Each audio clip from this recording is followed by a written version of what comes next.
So President Watts, how do you come back from a vote of no confidence? Well, I think you come back from a vote of no confidence by reconnecting and letting actions speak louder than words.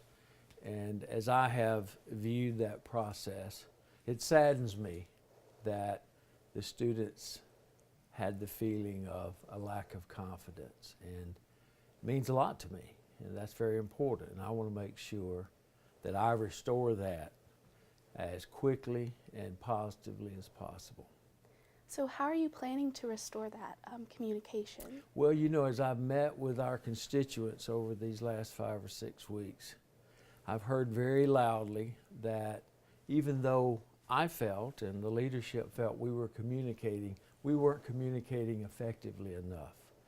And also I've heard and felt that direct communication with me versus via a dean or a department chair, or even, you know, Andy Marsh, who does such a great job in student life, is important to our students, our faculty, our staff have stepped forward, certainly our alumni, and the community. So as we look going forward for the whole UAB Forward initiative, I think putting together a student advisory group or task force to have direct dialogue with myself, but not just me, with our leadership team. Dr. Lucas is our provost, our other key administrators and deans. I want to make sure that we have ongoing dialogue, and we want to have the kind of vibrant student life that our students want. So honestly, I do think that we will be in a much stronger position. I think the students will have an even stronger voice. And I want to tell you how much I have appreciated hearing from all of our students, undergraduates, our graduate students, and our professional students, and from the officers of the various student government associations. So I want that dialogue to be active and ongoing.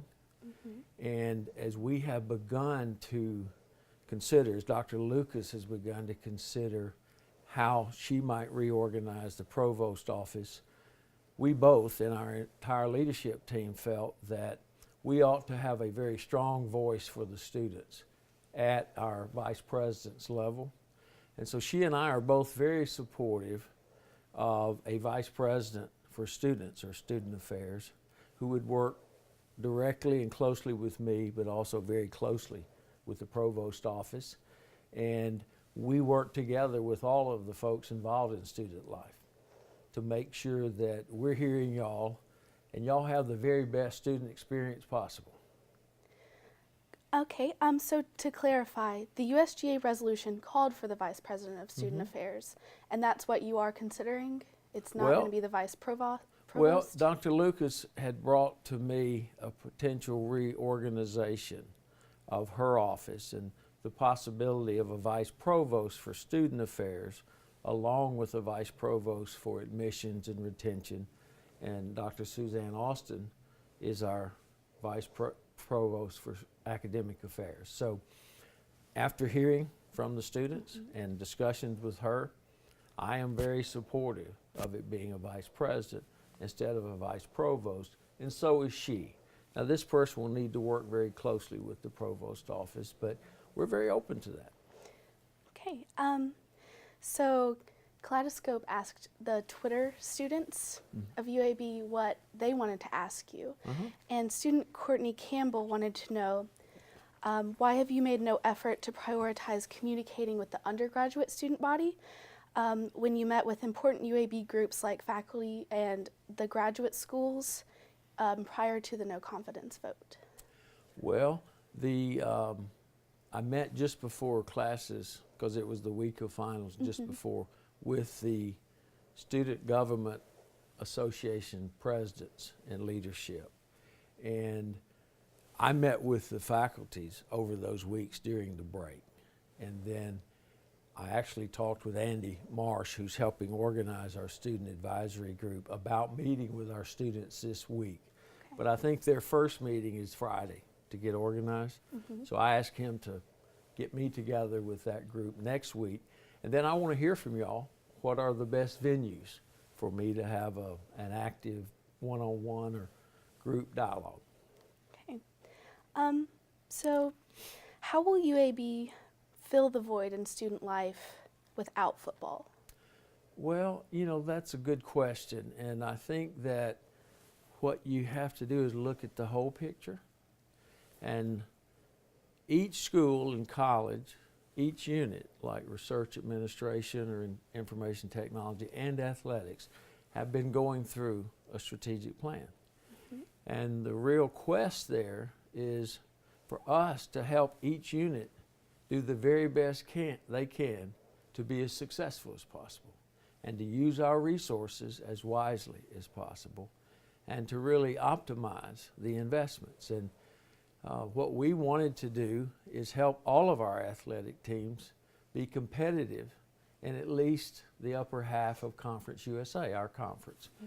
And we wanted some teams who've had success to have the chance to win the conference and make everyone proud and go to NCAA playoffs of various kinds, even strive to win a national championship.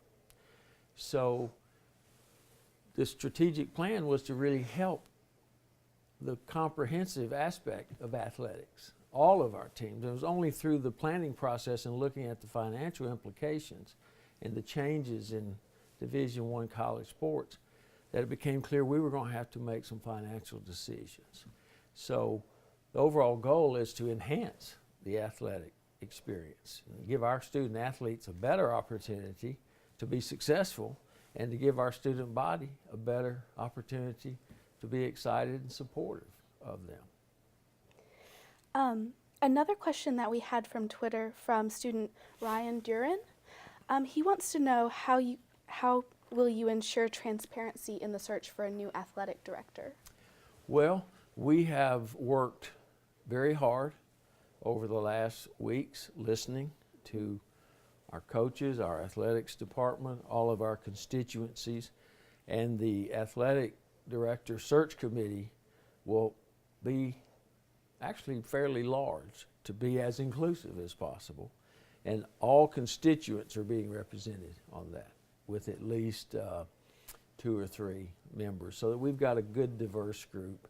And we obviously want to recruit someone who is excited about being at UAB and about helping UAB athletics be as successful and positive experience as possible. As president of UAB, are you worried that the no confidence votes from your constituents will jeopardize UAB's SACS accreditation? No, I think the no confidence is disappointing, and it's very disappointing to me, and I take it very seriously. But before this one decision of hundreds of decisions that I've made and continue to make, there's never been a question of confidence and connection. And so that's why it disappoints me. From the standpoint of the SACS accreditation, we are very well prepared. We have a great university that's doing great things, and our overall academics are sterling. And we've worked very hard for our accreditation process, and we have worked very hard on our quality enhancement program, learning in a team environment.